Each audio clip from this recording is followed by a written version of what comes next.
उधम सिंह ने जो उस समय किया उस पर हम सबको गर्व है, फक्र है।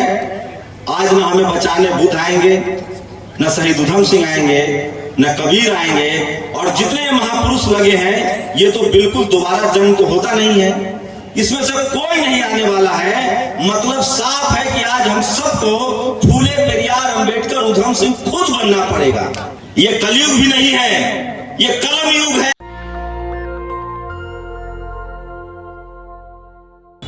मंच पर बैठे तमाम भंते जी और तो तमाम जो वहां बैठे हुए हैं उन सबको जय भीम नमो बुद्धाय, और जो मंच पर बैठे हुए सब लोगों को जय भीम नमो बुद्धाय। मैं कोई जेम्स बॉन्ड नहीं हूँ, मेरी अपनी मजबूरी है। जो मजदूर होता है उसको अपने मजदूरी का ध्यान रखना पड़ता है। तो मैं मजदूर हूँ, पैसे से पत्रकार हूँ, तो मेरे लिए एक एक मिनट का समय, क्योंकि मुझे कोई पैसे पेड़ से पर तो उगते नहीं है, तो मेरा काम रहता है, इसलिए मेरी बातों को अन्यथा न ले कोई आदमी। और दुख होंगे भी तो सच है, क्योंकि मैं आधा घंटा के लिए आया था। मेरे साथ मजबूरी है कि मेरे पास बहुत संसाधन नहीं है, तो मुझे किसी के बोलने से ऐतराज नहीं है। मैं अपने जो मेरी लिमिट है, जैसे मैं मजदूर हूँ और किसी के यहाँ मजदूरी कर रहा हूँ, तो मैं ध्यान देता हूँ कि भैया उसका काम ईमानदारी से हो। तो मैंने उनको कह रखा था कि मैं आधा घंटा रुकूंगा, उसके बाद मेरे पास वक्त नहीं है। और इसलिए कि मैं कोई जेम्स बॉन्ड हूँ, इसलिए क्योंकि मैं गरीब हूँ, लाचार हूँ, बेबस हूँ, मजदूर हूँ। मेरे पास बिल्कुल पूरा दिन नहीं है कि मैं कहीं बैठ के गुजार दूं। आप लोग नौकरी पेशा है तमाम, मैं अपने बारे में सफाई इसलिए दे रहा हूँ कि कुछ लोग नाराज होंगे। मैं एक पत्रकार हूँ और 365 दिन और लगभग 15 घंटा मैं ऑफिस में देता हूं, क्योंकि बहुजन समाज के पास कोई टीवी अखबार नहीं है। और उसकी ये वजह है क्योंकि हम लोग संसाधन विहीन लोग हैं, संसाधन है ही नहीं हमारे पास। तो मैं पूरा का पूरा दिन बैठ के गुजार दूंगा, तो जो नेशनल दस्तक चल रहा है उस पर पता चला कल ताला लग गया। तो ये मेरी मजबूरी है और कोई बात नहीं है। और तो मैं मुद्दे पर आऊंगा, जल्दी से खत्म करूंगा, क्योंकि मेरे पास बहुत ज्यादा बोलने के लिए भी नहीं रहता और मैं रोज आप लोगों से रूबरू होता हूं, आप लोग चैनल देखते ही हैं। सबसे पहले तो शहीद उधम सिंह को लेकर जो ये कार्यक्रम हो रहा है, तो मेरी जो जानकारी है उस हिसाब से सोचिए कि 26 दिसंबर 1899 को उनका जन्म हुआ। और शहीद उधम सिंह ने हथियार हाथ में क्यों उठाए? देश गुलाम था, जालियांवाला कांड हुआ था। जालियांवाला कांड में बहुजन समाज के लोग एकजुट हुए थे और कुछ यहाँ के गद्दारों ने मुखबिरी की थी अंग्रेजों से, और उन्होंने गोली चला, उसमें सब बहुजन समाज के लोग थे और वो मारे गए। जो बाबा साहब उस समय के हिसाब से जो सूत्र, आज तो सब लोगों को पता है मनुस्मृति दिवस है, मनुस्मृति जलन दिवस।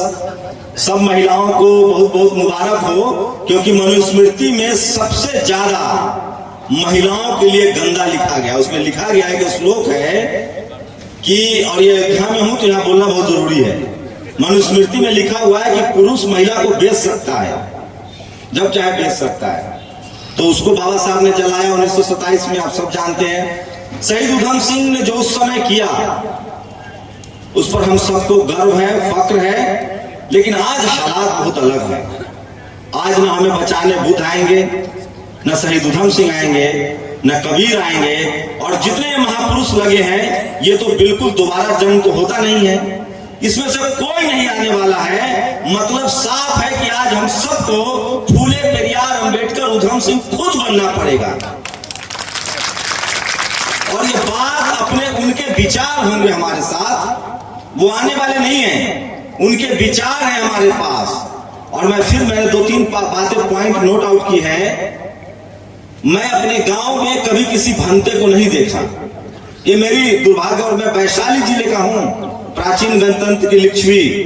तो मैं चाहता हूं कि हमारे जो भंते हैं, मेरी गुजारिश है, व्यक्तिगत निजी राय है, वो इससे इत्तेफाक नहीं रख सकते हैं। जब मैं दिल्ली आया भंते जी से तो मैं कई बार मिला हूं, अब मैं हजारों भंते देखता हूं, लेकिन सभाओं में देखता हूं। मैं चाहता हूं कि धम्म का जो प्रचार प्रसार है, सम्राट अशोक का जो धम्म है, जो तो बुद्धिज्म के एक्सपर्ट हैं, जो बुद्धिज्म का जो दौर था जिसमें प्रचार प्रसार कन्वेंशन बहुत भी कुछ सबसे ज्यादा यात्राएं करते थे। आपको पता है आज क्रिश्चियनों का क्रिसमस है, चरवाहा थे वो। बुद्ध ने पूरी दुनिया नापी है, मतलब गुरु नानक साहब ने दुनिया नापा। मैंने सुना है कि वो 3 महादेश को टच किया गुरु नानक साहब ने पैदल। बुद्ध ने, मैंने सुना है, मेरी जानकारी कम हो सकती है, भगवान बुद्ध जो थे वो 3 महीने का ही प्रवास करते थे नियमित, बाकी वो चलते रहते थे, लगातार कंटिन्यू में होते थे। तो हमें लगता है कि जो हमारे भंते लोग हैं उनकी जिम्मेदारी बड़ी ज्यादा है आज के समय में।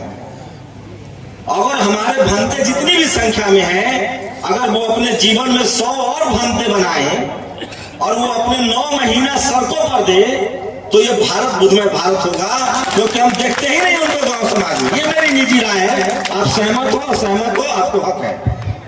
दूसरी बड़ी बात है कि जितने बहुजन समाज के लोग हैं, अब हमको देने उन्हें का कंसेप्ट नहीं है, छीनना है। हमारे जमीन छीनी गई है, हमारी नौकरियां छीनी जा रही है, हमारा मान सम्मान छीना जा रहा है, हमें छीनना है सब कुछ। बहुत दे लिए हम लोग। जय भीम लगा रहे हैं नारा, लगाइए मेरे साथ, जय भीम। तो मैं कह रहा हूं हमें देना नहीं है, छीनने वाला बनना है। हमारे अधिकार छीने गए हैं और हम लोग वर्चस्ववाद की लड़ाई नहीं लड़ रहे हैं, हम लोग समानता की, इक्वालिटी की लड़ाई लड़ रहे हैं। इस देश का 90-95% लोग शोषित वंचित है। और मैं फिर कह रहा हूं, हमें जो बुद्ध के विचार हैं, बाबा साहब के विचार हैं, शहीद उधम सिंह के जो विचार हैं, उसको अपनाना पड़ेगा, नहीं तो कोई नहीं आने वाला है। और सोचिए, हमारे हिस्से में गरीबी है, लाचारी है, बेबसी है। हमारे सारे लोग गरीब, लाचार, बेबस है। हमारे नेता, नौकरी, जितने नौकरी पेशा लोग हैं, हाथ उठाइए, कितने लोग हैं? एक आदमी से पूछिए जो SC ST OBC माइनॉरिटी और किसान जातियों का जो नौकरी करने वाला है, आप लोग सम्मान से नौकरी कर रहे हैं? रोज आपको डर रहता है विजिलेंस में फंसा देगा। अभी राष्ट्रपति जी ने कहा है कि हमारे लोग जेलों में बंद हैं, हमारे अधिकार नहीं मिल रहे हैं, हमें जेलों में बंद है। हमें, हमारे भंते लोगों को पॉलिटिकल होना पड़ेगा, राजनीति करनी पड़ेगी। ये चाचा फूफा बुद्ध की कहानियों से काम नहीं चलेगा। आज के परिप्रेक्ष्य में अब तो राजा है नहीं कोई प्रसन्नजीत जो न्याय करेगा, सम्राट अशोक है नहीं जो न्याय करेगा। अब हमारे भंते को पॉलिटिकल तरीके से न्याय के लिए लोगों को समझाना पड़ेगा कि जो व्यवस्था है आज के देश में, डेमोक्रेटिक व्यवस्था, उसमें वोट कहां डाले, मंत्री किसको बनाए, MP किसको बनाए, MLA किसको बनाए, तब हमारा मुक्ति का मार्ग खुलेगा। राजा रानी का दौर खत्म हो गया। हमें आज के समय में जो आदमी, आप जिस परिस्थिति और काल में जी रहे हैं, उस परिस्थिति और काल के हिसाब से सुनना पड़ेगा। और बताइए, भंते जी को तो कोई चैनल चलाना नहीं है, खेत भी नहीं जोतना है, और समाज तैयार है उनका भरण पोषण के लिए, कोई परिवार भी नहीं है। मतलब जो प्योर जो भंते होते हैं, मतलब कई व्यवस्थाएं हैं ना जिसमें शादी ब्याह भी नहीं है, बच्चे नहीं है, तो खुला खेल, फरुखाबादी। निकलिए आप लोग मैदान में, अपने समाज को तैयार कीजिए राजनीतिक रूप से, सामाजिक रूप से। एक बहन जी, एक मान्यवर साहब, एक बाबा साहब ने इतना कर दिया, रामस्वरूप वर्मा ने, पेरियार ललित सिंह यादव ने। आज यूपी में 1 लाख भंते से कम नहीं होंगे। 1 लाख होगी उनकी संख्या, कितनी होगी? 50,000, 10,000, 5,000? अरे एक शंभू कुमार सिंह जब नेशनल दस्तक पर बोल के और पूरे देश को, पूरी दुनिया को बता रहा है, तो 5,000 भंते अगर अपने अपने बुद्ध विहारों से निकले तो ये लड़ाई मजबूत होगी और समाज उनका सम्मान करने के लिए सड़कों पर आएगा। हम लोग उनके पांव धो के पिएंगे, क्योंकि आप लोग ज्ञानी भी हैं, आपके अंदर ताकत भी है, सबसे ज्यादा साधना भी करते हैं, सर्दी गर्मी सब चीवर में धारण करते हैं, कमजोर भी नहीं है। आप लोग विचारों से और शरीर से भी बलशाली हैं। निकलिए, बहुजन समाज के लोगों को जगाइए, सचेत कीजिए, पूरा देश आपके साथ है। और लिखिए सोशल मीडिया, फेसबुक, हमारे भंते जो होते हैं, मैं दावे के साथ कह सकता हूं सबसे ज्यादा पढ़ा लिखा भंते हमारे भंते हैं। कोई, मैं भंते सबसे मिलता हूं, कोई ग्रेजुएट से कम नहीं है। बस दिक्कत ये हो रही है कि वो सड़कों पर नहीं है, और सड़कों पर नहीं है इसलिए आम आदमी को लगता है कि कौन सा नया अजूबा है। मैंने अपने जीवन के 25 साल भंते से मेरा रूबरू नहीं हुआ। जब मैं दिल्ली आया, जेएनयू आया, पत्रकारिता की, तब तो मुझे पता चला कि भंते भी हैं। तो हमें लगता है कि भंते लोग की जिम्मेदारी है वो इस लड़ाई को आगे बढ़ाएं जैसे सब लोग बढ़ा रहा है। समाज की जिम्मेदारी है कि उनके मान सम्मान में कोई कटौती नहीं होना चाहिए। क्या आप लोग सहमत हैं? क्योंकि बाकी जो उपासक है उनको परिवार भी चलाना है, नौकरी भी चलानी है, भंते लोगों का खर्चा भी उठाना है, आपके लिए अन्न भी उपजाना है। लेकिन आपकी तो एक ही जिम्मेदारी है, धर्म को आगे बढ़ाना है, समाज को नेतृत्व देना है, समाज को जागरूक करना है। तो भंते जी लोग जिस दिन तय कर लेंगे कि इस देश को बुद्धमय बना देना है तो बन जाएगा। मैं लिख के दे रहा हूं। निकलिए अपने अपने घरों से, निकलिए अपने अपने बौद्ध विहारों से और समाज को जागरूक कीजिए। पहली बात। दूसरी बात, शहीद उधम सिंह से हमें प्रेरणा लेनी है। जैसे को तैसा हमें संवैधानिक तरीके से अपनी बात रखनी है और कोई हमको मारने आएगा तो हमें कानून में प्रावधान है सेल्फ डिफेंस का। हमारे लोगों पर सबसे ज्यादा अत्याचार होता है, कोई आके मार के चला जा रहा है साहब। मजबूत हम है, खेत हम जोतते हैं, हल हम चलाते हैं, नाला हम बनाते हैं, सड़कें हम बनाते हैं, हमसे कोई जीत जाएगा? दिन रात हम मेहनत करते हैं, हम मानसिक रूप से गुलाम हैं। हमें बता दिया गया है कि तुम कुछ नहीं कर सकते हो। ये सिस्टम हमारा है, ये संविधान हमारा है, हमारे पूर्वजों ने लिखा है, आप इस्तेमाल तो कीजिए उसका। कोई अगर आपके ऊपर हमला करता है तो आप भी मत चुकिए, अपना डिफेंस कीजिए, मजबूती से कीजिए। मैं रोज 500 कॉल उठाता हूं। ज्यादातर लोग कहते हैं कर्मचारी हो, अधिकारी हो, आईएएस हो, आईपीएस हो, मंत्री हो, सर हमें डर लगा हुआ है। वो लोग गुंडे हैं, मवाली हैं, पीठ पीछू हमला करते हैं। हम लोग जिस दिन सचेत हो गए, अपनी प्लानिंग बनाइए, कब जाना है, कहां जाना है, कैसे मिलना है, और डरना नहीं है, अपना काम करते रहना है। दूसरी बड़ी बात है, हर दौर में अब राजाओं का दौर नहीं है, ये कलयुग भी नहीं है, ये कलम युग है। सबके घर में कलम पहुंच गया है, उस कलम का इस्तेमाल करना है, पढ़ना लिखना है और अपनी बात बोलनी है। सोचिए, जंगल में मोर नाचा किसने देखा? हमारे बाप दादाओं को टीवी नहीं रहा, अखबार नहीं रहा। बाबा साहब कितने विजनरी थे, 100 साल पहले मुक्तनायक अखबार शुरू किए थे, प्रबुद्ध भारत शुरू किए थे। साहू जी महाराज ने उनको चंदा दिया। बीच में हमारी आर्थिक स्थिति खराब हो गई, हमें चुन चुन कर बिजनेस से बाहर किया गया, हमें पढ़ाई से बाहर किया गया। मुझे कुछ नहीं, मैं रोज वही बोलता हूं जो फूले साहब ने कहा है कि विद्या बिन गति गई, गति बिन मति गई, मति बिन व्यापार गया। तथागत बुद्ध ने, मुझे तथागत बुद्ध की सिर्फ 3 बातों में पूरा जीवन झलकता है। First priority is health, second priority is relationship and third priority is wealth. पहला हेल्थ, स्वास्थ्य, दूसरा अपना समाज, परिवार, और तीसरा धन। इन तीनों पर हमें काम करना पड़ेगा, हमें किसी के मोहताज नहीं है। और सबसे बड़ी बात, बाबा साहब की वो 22 प्रतिज्ञाएं जो दीक्षा भूमि में लिखी हुई है, उसको याद करना है, उसको पढ़ना है, उसको घर घर तक पहुंचाना है। और तीसरी बात, बाबा साहब ने जो हमें वोट का अधिकार दिया है, उस अधिकार को किसी भी कीमत पर सुरक्षित रखना है, संविधान को बचाना है, हमें और कुछ नहीं करना है। और तीसरी बात, चौथी बात, हम लोग बुद्ध को मानने वाले हैं। हम लोग तो नदी, नाला, पशु प्रेमी सबसे प्यार करते हैं, लेकिन प्यार करने का मतलब थोड़ी होता है कि हमको कोई डसने आएगा तो हम छोड़ देंगे। उसका टेटुआ दबाना सीखिए, सांप का फन कुचलना सीखिए। बहुत हो गया, पानी सर से ऊपर जा रहा है। इस देश में 90% एनसीआरबी का आंकड़ा है। इस देश में 90% रेप होता है जाति देख के। इस देश में 90% अपराध हो रहा है जाति देख के। इस देश में कॉलेज यूनिवर्सिटी में हमारे बच्चों को मारा जा रहा है, उनके साथ भेदभाव हो रहा है। मैं एक बात और क्लियर कर दूं आप लोगों को, आप लोगों के दिमाग में एक जहर भरा जा रहा है कि पिछड़ा सबसे ज्यादा जातिवाद करता है। बिल्कुल ठीक बातें करता है, लेकिन 2 अंतर है। हमें पावर सेंटर्स की लड़ाई लड़नी है। जिसका प्रधानमंत्री होगा, जिसका मुख्यमंत्री होगा, जिसका एसपी होगा, जिसका डीएम होगा एक जिला में, उस कम्युनिटी के साथ कोई जातिवाद नहीं कर सकता है। आपको जानकर हैरानी होगी कि जो किसान जातियां, जो पिछड़ा समाज जाति और धर्म के नाम पर जाति का शेड्यूल कास्ट, शेड्यूल ट्राइब पर अत्याचार करता है, उसका बच्चा भी कॉलेज यूनिवर्सिटी में मारा जा रहा है। हम लोग बहुजन एकता कहां सीखे? जब कॉलेज यूनिवर्सिटी में गए। तो हमें लड़ाई लड़नी है पावर सेंटर्स की। मीडिया में कैसे आए, जुडिशियरी में कैसे आए, कॉलेज यूनिवर्सिटी में कैसे आए, ब्यूरोक्रेसी में कैसे आए। जब तक हम लोग इन 5 जगहों पर, स्पोर्ट्स में, खेल में, फिल्मों में, इस तरह की चीजें सोचना शुरू कीजिए। छोटी छोटी लड़ाइयों को छोड़ना पड़ेगा। और वहां हम सब एक हैं। जेएनयू में एक है, डीयू में एक है, नौकरियों में एक है, कॉलेज यूनिवर्सिटी में एक है।